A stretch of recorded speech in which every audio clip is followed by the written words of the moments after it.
Hello, I am Editor Than Mai. I will provide you with the latest information of the day. New once-a-month drug could treat diabetes and obesity. Scientists say a new experimental drug meant to be taken just once a month could lead to a substantial weight reduction within a year and help overcome both diabetes and obesity. A new clinical trial suggests. Results of the trial, published on Tuesday in the journal NEJM, show that maridebutcafaglutide, or maritide, could reduce body weight by up to 20% within a year. Even after 12 months of taking the drug, weight loss had not plateaued in the participants, indicating there was potential for further weight reduction.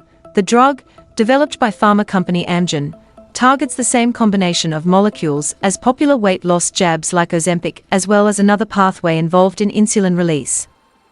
Weight loss induced by the new drug was found to be accompanied by improvements in heart health measures such as waist circumference, blood pressure and blood levels of circulating fat molecules. The data demonstrates the potential for once-monthly or less frequent dosing and are particularly encouraging as we seek sustainable, long-term treatments for people living with obesity, with and without type 2 diabetes. Anya Jastaboff, a study co-author from the Yale School of Medicine, said, the Phase 2 trial included nearly 600 people categorized into two cohorts, one with obesity and the other with obesity, as well as type 2 diabetes. The obesity group received maritide subcutaneously at varying doses of 140, 280 or 420 mm every 4 weeks, with the doses carefully increased every few weeks or months for some. The treatment led to an average 20% weight loss in people living with obesity alone, and a nearly 17% mean weight loss in those living with obesity and type 2 diabetes, the study found.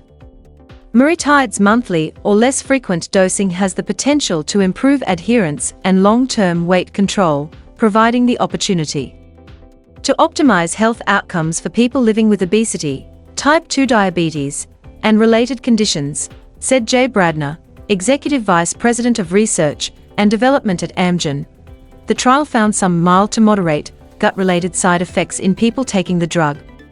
But these gastrointestinal events were mainly limited to initial dosing and were less frequent when the doses were carefully increased without compromising efficacy, they said.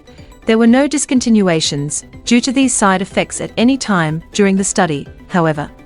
Researchers are currently evaluating the drug's effectiveness in reducing weight further among those who already lost 15% of their weight in the latest trial. They also hope to test the drug's effectiveness for weight loss among those with heart disease and obstructive sleep apnea. Please like and subscribe to wait for the next information. Goodbye and see you later.